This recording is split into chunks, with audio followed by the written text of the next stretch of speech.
दोस्तों, आज की कहानी है चाचा जी के काले जादू ने मुझे हिला दिया। हम लोग एक गांव में रहते थे।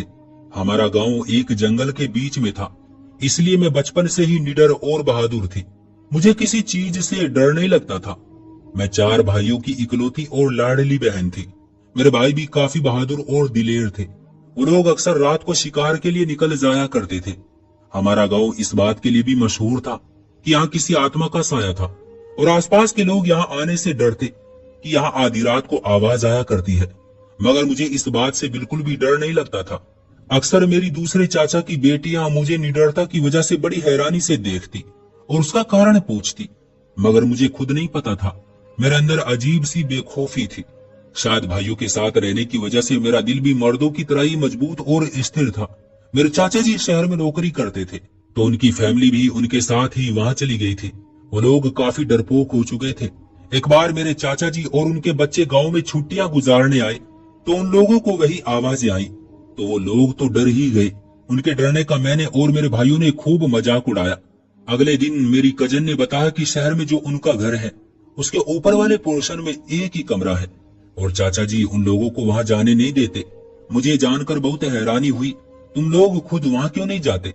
मैंने अपनी कजन से पूछा। हमें डर लगता है। उसके चेहरे पर डर के साए लहराने लगे थे। तो तुम लोगों को उस कमरे का राज जानने के लिए उत्सुकता नहीं होती क्या? मैंने हैरान होकर उनसे पूछा, क्योंकि मुझे जिस चीज से मना किया जाता मैं वो जरूर किया करती थी। नहीं, हमें डर लगता है। उसने वही रटा रटाया शब्द फिर से बोल दिया था। क्या तुम्हारा दिल नहीं करता कि तुम वहां पर जाकर देखो कि आखिर वहां पर है क्या? मैं तुम्हारी जगह होती तो वहां पर जाकर पता भी चला चुकी होती कि वहां पर क्या है। मैं जिज्ञासा के हाथों मजबूर होकर अपनी कजन को वहां जाने पर उकसा रही थी। मेरा बस नहीं चल रहा था कि मैं वहां जल्द से जल्द पहुंचकर पता करूं कि आखिर वहां है क्या।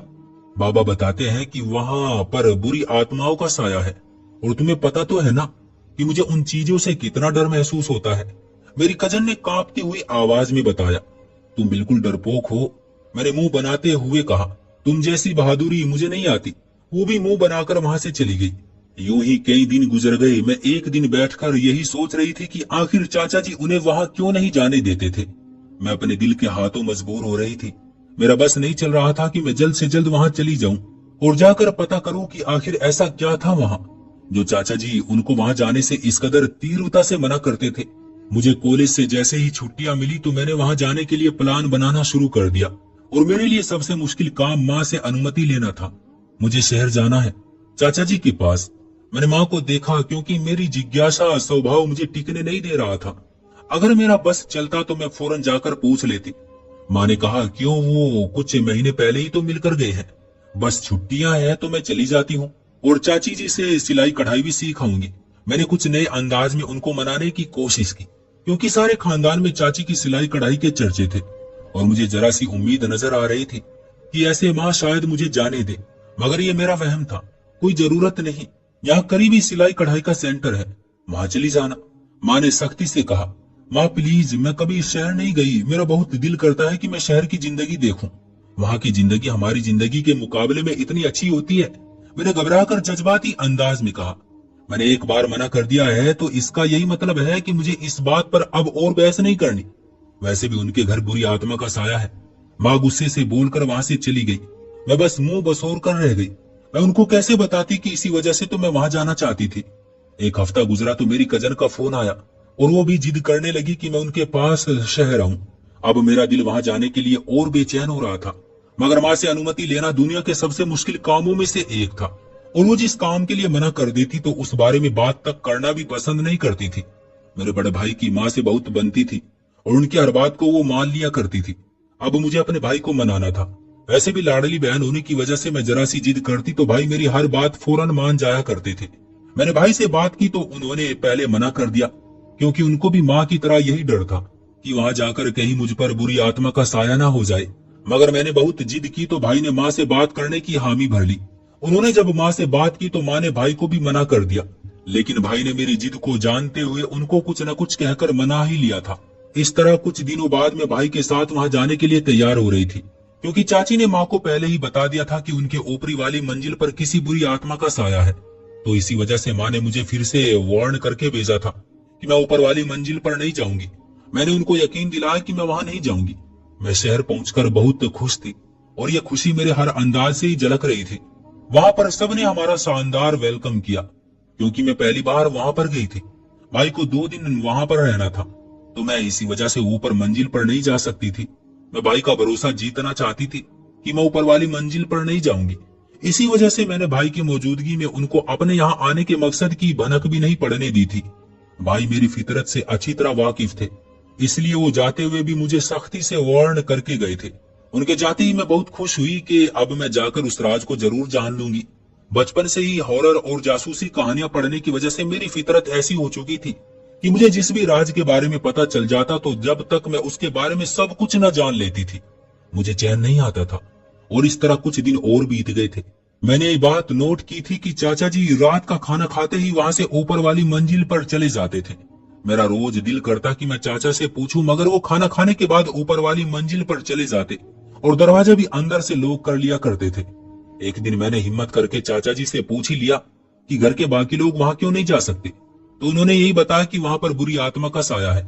मैंने यूं ही सरसरी से अंदाज में ऊपर जाने को कहा तो उन्होंने सख्ती से मना कर दिया और उनका अंदाज ऐसा था कि मैं पल भर को तो डर ही गई थी। मेरी कजन ने भी मुझे डांटा कि जब मना किया था तो तुमने क्यों पूछा। मैंने अपनी कजन से कहा, देखो हो ना हो बात तो कोई और ही है और आत्मा का कहकर चाचा जी तुम लोगों को पागल बना रहे हैं। मेरे अंदर के जासूस ने अंगड़ाई ली और उनको देखते हुए मैंने अपने दिल की बात की थी। क्या मतलब है तुम्हारी इस बात का? मेरी कजन ने नासमझी से मुझे देखते हुए कहा, देखो चाची जी भोली सी है और तुम लोग भी कोई खास समझदार और चालाक नहीं हो। मुझे लगता है कि चक्कर कोई दूसरा है। मैंने बेखौफ होकर वो सब कहा जो मुझे नजर आ रहा था, जबकि मेरी कजन आंखों में हैरानी लिए मुझे देख रही थी जैसे उन्हें यकीन न हो। और उसने उलझन भरे अंदाज में पूछा था, कैसा चक्कर? उसके माथे पर सोचों का जाल बिछ गया था। उफ, उस चक्कर के बारे में तो मुझे पता ही नहीं है, लेकिन बात इतनी छोटी हरगिज नहीं है। यानी देखो आत्मा वगैरह का कोई सीन नहीं है, बात कोई और है जो वो तुम लोगों से छुपा रहे हैं। मैंने अपने दिमाग के घोड़े दौड़ाते हुए ये अनुमान लगाया था। तुम ठीक कह रही हो, बाबा अक्सर तो सारा दिन घर ही रहते हैं, कोई नौकरी भी नहीं करते। ऊपरी मंजिल पर जाने के लिए बाहर का रास्ता ही अक्सर यूज करते हैं। हमें ना वो ऊपर जाने देते हैं और वो अक्सर रात को बाहर से आते हैं तो सीधा ऊपर ही जाते हैं। मेरी कजन ने कुछ सोचते हुए कहा था, लेकिन अजीब अजीब सी आवाजें तो वहां से आती है ना। छोटी कजन ने उलझते हुए अपनी राय पेश की। देखो वो आत्मा चाचा जी को कुछ नहीं कहती, वो भी तो रोज ऊपर ही जाते हैं ना, और वो रात के वक्त वापस भी अंधेरे में ही आ जाते हैं। काम भी नहीं करते तो घर का खर्चा कैसे चल रहा है? मेरी ऐसी सोचों के वार उन्हें परेशान कर गए थे और बाबा से जब भी पूछो तो वो मना कर देते हैं। मेरी कजन ने परेशान होते हुए कहा, फिक्र न करो, कुछ करके पता चला लूंगी। मैंने उनको तसल्ली दी और सोने को कह दिया। अगले दिन चाचा जी जैसे ही घर से गए तो मैं ऊपर वाली मंजिल की तरफ चली गई, मगर वहां कमरे के बाहर लगा मोटा सा ताला मेरी तरफ मुंह चिढ़ा रहा था। मैंने खिड़की ढूंढने की कोशिश की, मगर उसके आगे भी ईंटों की दीवार थी और मुझे इस कमरे से अजीबो गरीब सी बदबू आ रही थी। मैं नाकाम और मायूस होकर नीचे आ गई थी।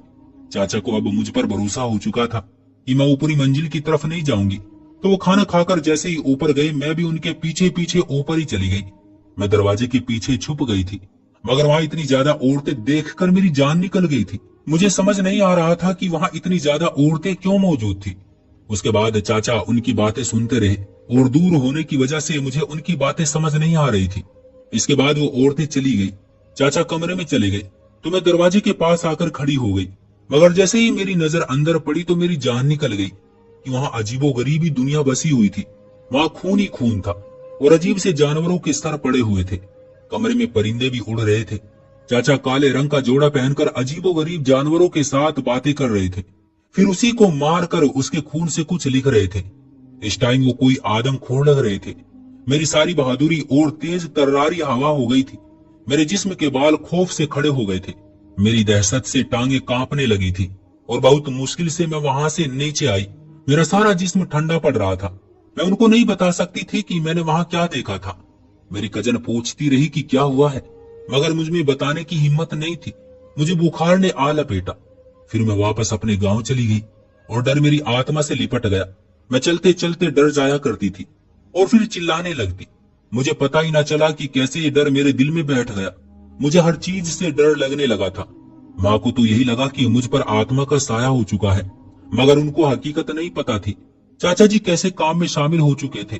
मुझे अब सपने भी ऐसे ही आते थे। एक दिन भाई के बहुत फोर्स करने पर मैंने उनको सारी कहानी सुना दी और वो भी सुनकर दंग रह गए थे। मैं बहुत कोशिश करती कि मुझे वो दिन याद ना आए, लेकिन मैं जब आंखें बंद करती तो मेरी आंखों के सामने वही जंगली जानवर आ जाते और डर मेरी जान निकाल देता था। मेरा बुखार उतरने का नाम नहीं लेता था। इसके बाद भाई मुझे अच्छे साइकोलॉजिस्ट के पास लेकर गए, मगर फिर भी मैं अपने जैसी बहादुर ना रह सकी, क्योंकि इस अजीबोगरीब से राज ने मुझे कमजोर कर दिया था। फिर एक दिन मैं भाई के कमरे में जाने लगी तो वो किसी से कॉल पर बात कर रहे थे। मैं दरवाजे के बाहर ही रुक गई। चाचा जी, उसे पता चल चुका है कि आप काला जादू करते हैं और लोगों को कैसे बेवकूफ बनाते हैं। वो बहुत डरी हुई है और मुझे डर है कि वो किसी को बताना दे। मैं उल्लू आज रात को भिजवा दूंगा, पहले उसका तोड़ करे, वरना हम सड़क पर आ जाएंगे। भाई की बात सुनकर मेरे पैरों तले से जमीन निकल गई थी। मैं सोच भी नहीं सकती थी कि मेरे भाई भी इसी काम में शामिल होंगे। मेरी आंखों के सामने राज खुलने के बाद अंधेरा छा गया और मैं सर के बल जमीन पर गिर गई। उसके बाद से मैं आज तक चुप चुप सी रहती हूँ। दोस्तों, ये थी हमारी आज की कहानी। उम्मीद करते हैं कि आपको पसंद आई होगी। वीडियो को लाइक करके चैनल को सब्सक्राइब कर लीजिएगा। मिलते हैं अगली वीडियो में, तब तक के लिए धन्यवाद।